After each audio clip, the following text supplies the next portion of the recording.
Sanguine versus Team Dignitas. We'll take a look if they change anything in the P's and B's. Dignitas will first of all ban out the Zeus. Zeus is a very safe pick to go ahead and take away every single time from Mr. Stefan. You don't want to allow him any sort of comfort picks, and especially not a god like that with so much map control and presence. Do you see the Vulcan ban? That's what I'm curious about. No, it's going to be the Thoth. So Team Dignitas take out the flavor of the month instead of the specific. Because, I mean, Mr. Stefan, I watch the EU streams, and he's just always playing Vulcan. If they give him Vulcan, he's going to take it. Well, Vulcan and Kukulkan are picks that Mr. Stefan's definitely known for in EU, but I feel as though the Thoth and Zeus, you can just never really go wrong with taking those away, especially not in a competitive environment where they're probably going to have a little bit more of an impact. Vulcan and Kukulkan have their issues and their drawbacks, which I think is a big reason why they prefer to see him playing those characters.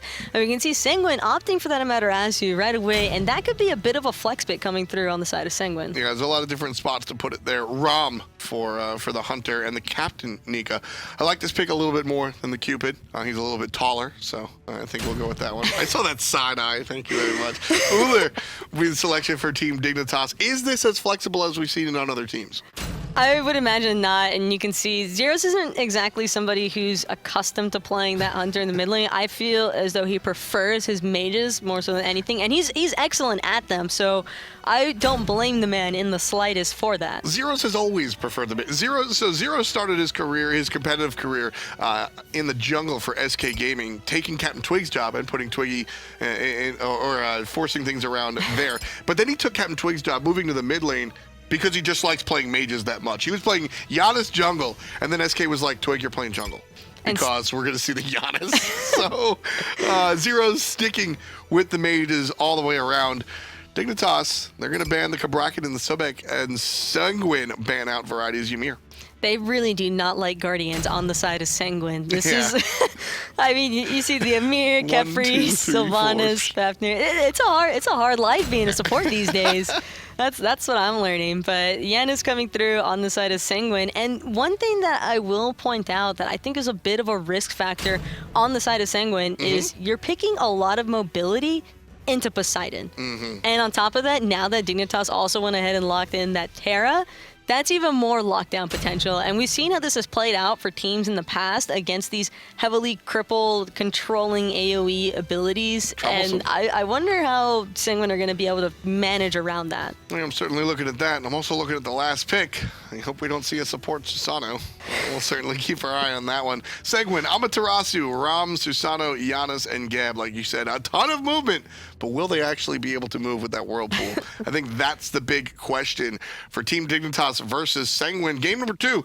Let's bring it to them, and let's see where everybody wind up. The Gab will be playing in the support position. DeathPanter, pick him up. MikeTheMagikarp, Papa bless. MikeTheMagikarp will be on the Susano, a character that this is definitely in. So Mike is a very hit or miss jungle from what I've been able to witness. When we see him on the Hunbats, when we see him on the Awilish, he can be very strong. Game number 1, he had a lot to do with why the game was so heavily in Sanguine's favor for the majority of the time. MikeTheMagikarp on the Susano, however, has really yet to prove it. I want to see it work out here. Susano is another character, though, that I've seen MikeTheMagikarp play before. It's again, one of those characters that he feels exponentially more comfortable with. So I wouldn't be surprised to see him bring out a lot of that Awilish flair that we saw in the last game, where the aggression could come through and it could help in securing early on lead. Yeah, I mean, a lot of times the whole idea that it worked in scrims is just I don't buy it. Scrims are different than SPL. We've seen a number of things work. When it comes down to it, this is one of those picks from Mike that just hasn't worked out yet. It works out in scrims. It works out. We see him play the Susano in more solo-based play. I have no problem with him picking this character. I think this will be one of the better looks that Mike has throughout the season.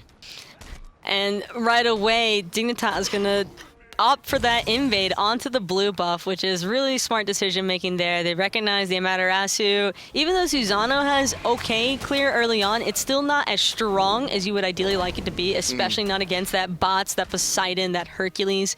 Really difficult to try and contest that. So Sanguine are going to go ahead, let that default into the hands of Team Dignitas. So pretty cozy lead from the get-go with that nice little buff pickup. There's knock-up onto Trixtank as Team Dignitas are able to really do what they want in the left side jungle as well, taking the little guys and just leaving the buffs. So pretty standard play. I think that's the standard play these days. I think there's so very little that's standard in Smite at the moment, which is why I love the game right now. But at the moment, it's very standard. Whichever team gets the push in the duo lane moves over to the jungle and takes away the 4 little guys. Sanguine seemed to be getting the better of this lane as well, which you might not expect considering that it's a Geb. Yeah. But at the same time, Geb knockup combined with the Rama astral arrows is more than enough damage to go ahead and pressure that wave pretty heavily. And you can see Arkkyl is actually poked down to pretty much 50% health. I mean, he's got the Terra sustain to come through for him, but at the same time, he still needs to be really careful and not find himself out of position, because he can definitely get bursted down if he's not cautious. And this early in the game, Terra sustain is not really much to talk about, so certainly not going to come into play just yet. Contesting the purple buff, not going to be the case. Unfortunate axe into the buff instead. Playing MVP for DeathPanter right there, and Arkkyl right away poked out again. His health is taking a hit. Yeah, he's been the focus. That meditation, much different story than the Terra sustain. So Arkkyl brought back up to half HP. Back up to half HP is not what you want to be hearing in the first 2 minutes of the game, but certainly Arkkyl is going to get rolled on. Nice axe throw to stop DeathPanter in his tracks. And there's a bigger stun coming out. This could be first blood, dashing through, and Trixtank gets the kill onto DeathPanter. That's going to be the first blood right before the 3rd minute of the game. He didn't even get a chance to utilize his shell, and you can see Variety. Variety. He's going to fall to MikeTheMagikarp. Oh, or not! Okay, no, it is. Got him, and there's the follow-up. Zyrhoes gets the kill. I was rooting for Caster's Curse so hard, girl. Oh my god. Not going to be the case. I really thought that he was dead, and then he wasn't, and then he was dead again, and then the other guy died. I know. Mike, I know. come on, Mike. Been there, done that. Got a t-shirt. Either way, MikeTheMagikarp makes a strong play. Gank in the solo lane. What a change. I really like MikeTheMagikarp is, so it's no secret that MikeTheMagikarp is not my favorite player personally. Professionally, I think it's a very different story. I like to see poorer players, bad players if you will, succeed. I think that's a much more interesting storyline than, hey, you've always been good and you're going to continue to be good. I like to see the turnaround from last week. We saw the Geb jungle come out, a curious pick at best, and here just controlled game number 1 until his team inevitably got taken over. And game number 2, just, this is a great performance. I really want to see more. What I really like seeing is the fact that not only was, there obvious gameplay, like significant improvements in comparison to previous sets, but on top of that, they didn't really seem to let all of that, like, hey, and BM and misconceptions about their picks and everything get to them. They're still coming out and still trying to play strong. DeathPanter, though, not looking too strong right now, as he could potentially be falling, and he will go down to QvoFred. I like how careful you were there that time. This time around, DeathPanter does fall down. That'll be the 3rd kill for Team Dignitas. But no, you're right. And Sanguine, they came out, and basically a lot of people were loudmouths, myself included, about the Geb pick. And Coach Dirgius came out and said no, it was a serious selection.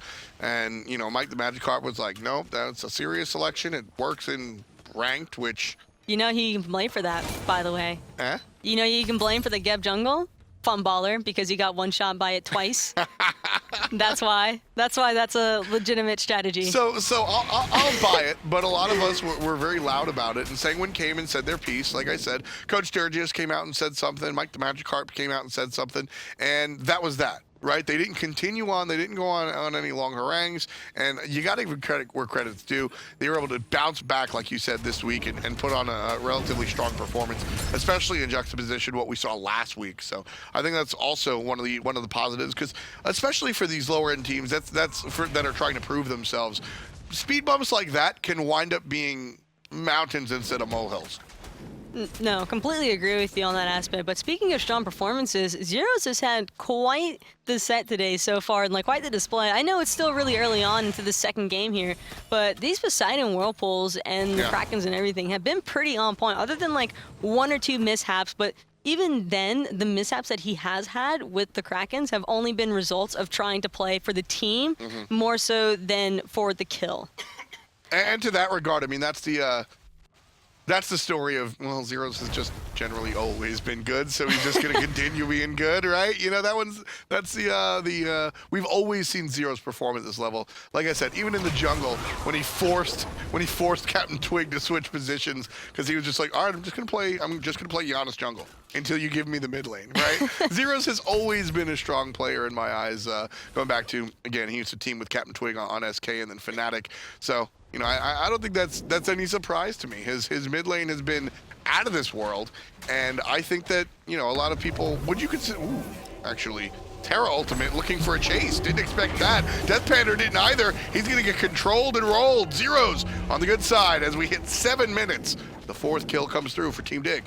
The buffs are also going to go the way of Team Dignitas. Not really much of a way for Sanguine to try and even remotely respond to that. Without the Geb shields coming through or that Cataclysm, it'll be really difficult for them to try and engage there. But more importantly, Team Dignitas were looking for that from the get-go. We saw them grouping a little bit past the Portal Demon Way, just kind of checking things out. Trixtank drops the ward, and then immediately, call is made, they're engaging, and they're punishing the most susceptible person there, and that was DeathPanter. Yeah. Unfortunately enough, he's just level 6 Geb now, having a really hard time trying to get things going. And if he can survive it out to the mid-late game stages where that shield is super viable, great. But at the moment, things are looking pretty grim for him. Yeah, it's really rough, and the game is just continuing to go in Team Dignitas' favor. Much different than game number 1. Like you said, they had that play call on the right side, which was beautiful. Pop the Terra ultimate. Like I said, it surprised me. I did not expect. I saw the grouping and thought maybe we'd see, you know, maybe a push into the jungle looking for the buffs. Yeah. That's what I expected. But the Terra pop, that's the sprint that you need. You go and collapse on a player. DeathPanter's sitting there like picking his nose. I don't know what's going on. Why are there 5 people on top of me? He's just screaming in comms most likely. What's going on? Dig's able to really capitalize. And off of that, they get the Gold Fury on the other side of the map. They used the Kraken because Zyrhoes didn't really have to utilize it on the right side of the map. Just this is Team Dignitas bouncing back from, all right, we lost game 1 to, we almost lost game 1 to a Sanguine team. Team Dignitas is a team that gets mad. I will tell you that. I know these guys personally. These guys get mad, okay? These guys don't want to come anywhere close to losing. I think they came into game number 2 mad. Certainly a team that holds themselves to high standards, and for very good reason. They're a team that's also held to high standards by the public as well. Split? Is that a split? We'll have to take a look at the left side of the map. I think they wound up splitting the vision, the oracles over there, so nobody gets vision. There's no shining light coming down right now on that Gold Fury, so I do believe that that was a split, because it would normally show red or blue, and right there we could see the blues coming out on top as Zyrhoes with another phenomenal Kraken going ahead. DeathPanter's looking like he could potentially fall again, but he's going to get out by the skin of his teeth. Yeah, he'll stay alive for the moment. That was pretty risky right there. Yeah. A little clench factor coming through for the Geb. I mean, he's already super far behind, forced into going into those reinforced greaves. At the same time, and I like that play because at the same time, it's one of the harder things about Smite in general, but I feel like the support role specifically, because support you're guaranteed to be behind. It's just a matter of how far behind are you. You still have to be relevant while understanding that you're behind and you're neutered to a certain point. So being able to go in there and fight down to literally 1 HP, that's the dream, right? That's the goal. So also a little bit of luck involved, and it looks like MikeTheMagikarp could be in a bit of trouble. He's going to get out just fine. Terra not able to lock him down, but his buff can't say the same. That's definitely going to go the way of QvoFred. So is there a mini-map? Is there a mini-map indicator for the Gold Fury oracles? Basically, yeah. It shines like red or blue, very small on top of it, whenever it's been taken by one side or the other. I feel like an amateur. I always thought it was just in the map world, in the game world. And you can see Sanguine's not feeling too hot right now either, as MikeTheMagikarp and Axioz are both going to fall down. Easy double kill. Clean to the point, short, sweet, simple, the way that Kvo likes it. Just nothing to really be said about that one. More importantly, though, is going to be the stuff after the stuff on the right side. The 2 kills, not that interested in the 2 kills. You're putting the 2nd kill on the jungler, the 2nd kill on the solo laner, not concerned. Taking the tower, now you've got my attention. 500 gold, but more importantly, the tier 1 tower going down just shy of 11 minutes. That's really the key point over there on the right side. Not only does it show that the timing was correct, but the repeated just presence that we've seen over there on the right side of the map allows Variety and Qvo to go ahead and pick up the tower very easily. And the Portal Demon's also going to fall the way of Team Dignitas, which is just another essential map factor that they can use to their advantage. You can see Arkkyl trying to run away, and with the help of that Terra ultimate, he'll be just fine getting out of Susano's grasp. Yeah, not too big of a deal. MikeTheMagikarp now playing defense with Nika here.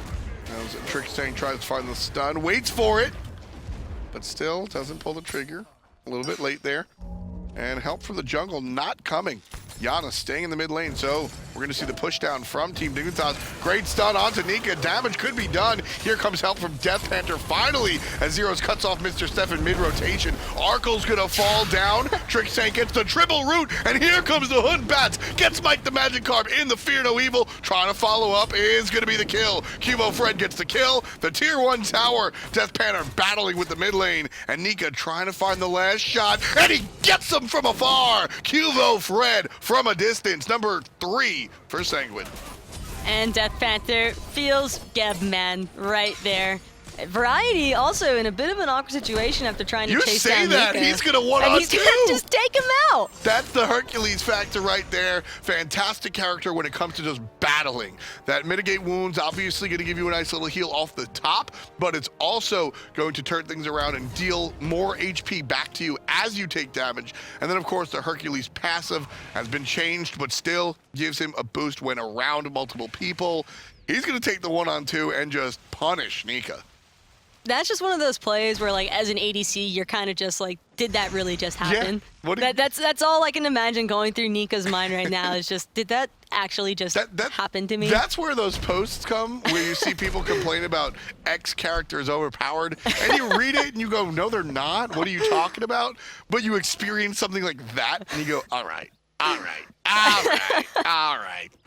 I don't know if that one's supposed to happen, but Team Dignitas, in their eyes, this is how the game is supposed to happen. Game 1, a little bit different. Game 2, 11-3. The gold separated by almost 10,000 before we're through the 13th minute. This is much more the style game that I think Team Dignitas was expecting in the beginning of the set, and they're certainly getting it here in game number 2. Also, Team Dignitas came out a hell of a lot more aggressive this time around. You can see Qvo has been up in their faces nonstop with these bots ultimates, and he's going to be just fine there, going ahead, keeping them zoned out of the T1 tower.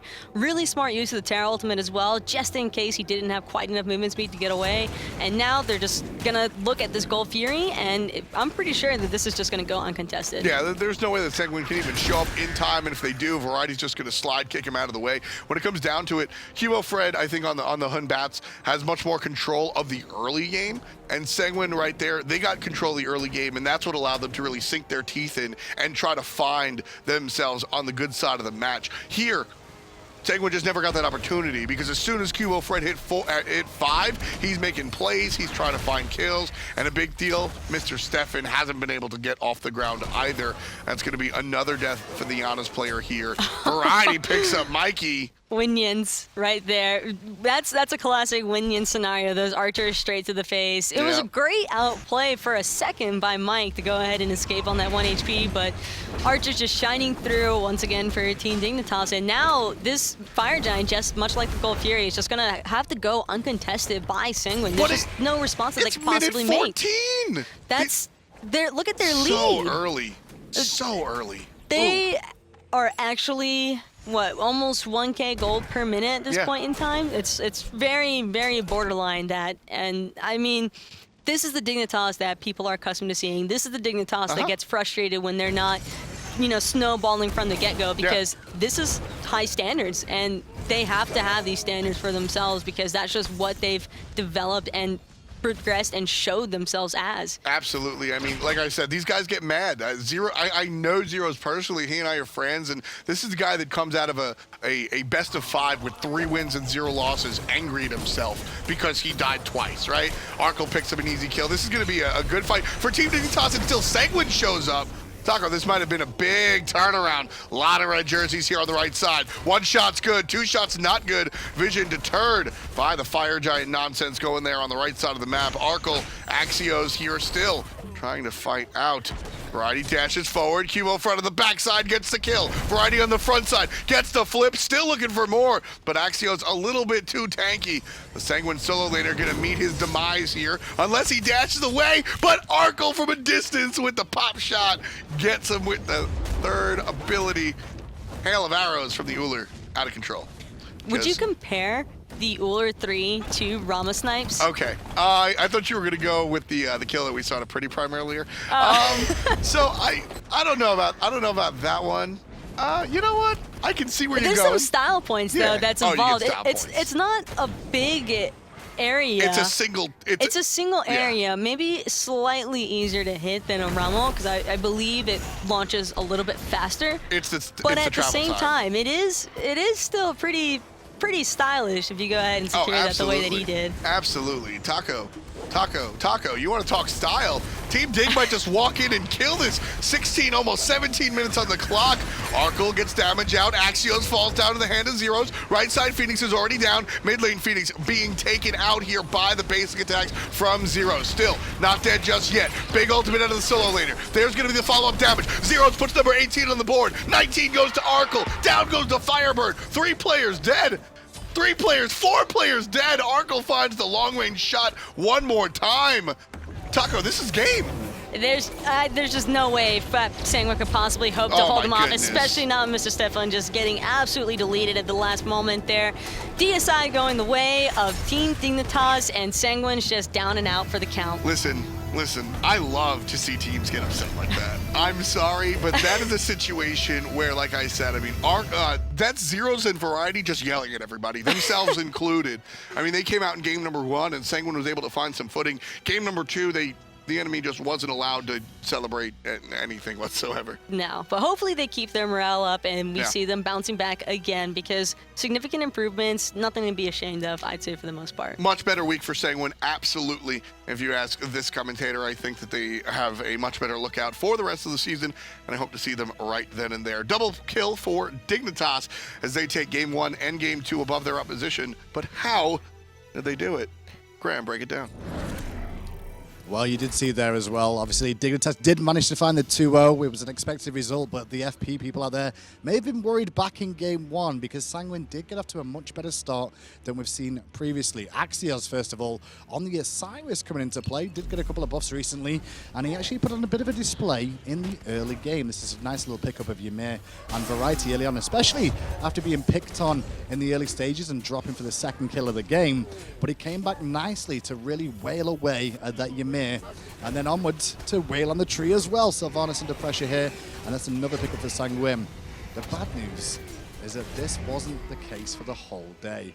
Axioz and Sanguine, slowly but surely, yes, it looked good, but eventually these combinations just started to come back to haunt them as the game went on. Dignitas ended up doing very, very well for themselves in the later stages of that game, and it was all down to QvoFred for me, performing fantastically from the jungle once more. His circuit play, that play individual there with a blink to pull back Axioz into an awkward spot, that substitute for Sanguine. He's only a sub right now, but then this one, we'll see it from Arkyl's point of view, is where he picks up a nice little triple with Circuit's ultimate. The poison damage just spreads from one to the other, and it's just a nice free pickup for Team Dignitas after a team fight that should have gone Sanguine's way. They just chased too hard, and in the end, the Kraken, Zyrhoes, and the team of Dignitas punished them heavily for it, and Arkkyl will pick up the final kill in that play too. That was all it was for game 1, and as you can see on your screen right now is the standings of how that game took place, the statistics I should say,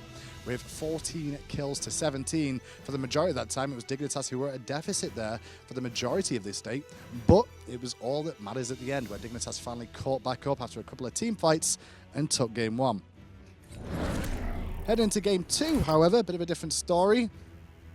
It was a game, I guess, is the best way to put it. QvoFred, once again, had a fantastic performance. Watch this monkey toss collapse. This is beautiful.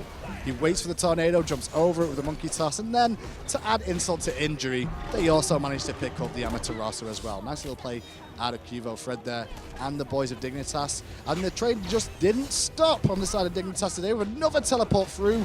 Qvo showing how good Hunbats can really be in just a couple of those little plays overall. And that brought us to 2-0 for Dignitas on the day, 21-3. Very, very unfortunate there for Sanguine not to get themselves in the correct position to be able to find a win, but it did show nice signs with Axioz there, stepping as a substitute.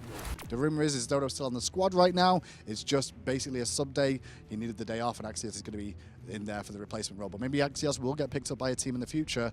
We'll find out. But it's been 4 days, all day so far. It's been 4 sets. Let's go to the standings and see how this has shaken up EU, if at all, in the standings. Right at the top, Valent squad sat on 10 points. Dignitas now up there to join them as well. After their 2-0 victory, and Valent squad only managed to find that split today. Energy, middle of the pack now, and Sanguine drifting slowly at the bottom. Their boat is slowly sinking. They need to plug those holes soon if they want to move up. But that's it for Europe. Tomorrow, it's North American time. Yes, if you want to see more North American action, make sure you tune in for 1 p.m. EST start time, where we will see Nika versus In Memory of Gabe. That will be a matchup to watch. Following that, we got Flashpoint versus Noble, who are doing very well for themselves this year. Saw versus E United. Where is Benji? Benji's on E United. Who will he face off against Saw? You'll find out in match 3. And then finally, Luminosity up against Allegiant. Fantastic day of action for the week 3. Obviously, it is a bye week the week after as well, so this is the halfway point. We'll find out where the teams end up there. But from us at hi-rez, it's time to call it a stream there. The day is done. EU, are you surprised by the results? Is your FP hurting? We'll tune in tomorrow and see if you can fix it. For everyone here at hi-rez Studios, thank you so much for watching. Have a good evening and be nice to each other.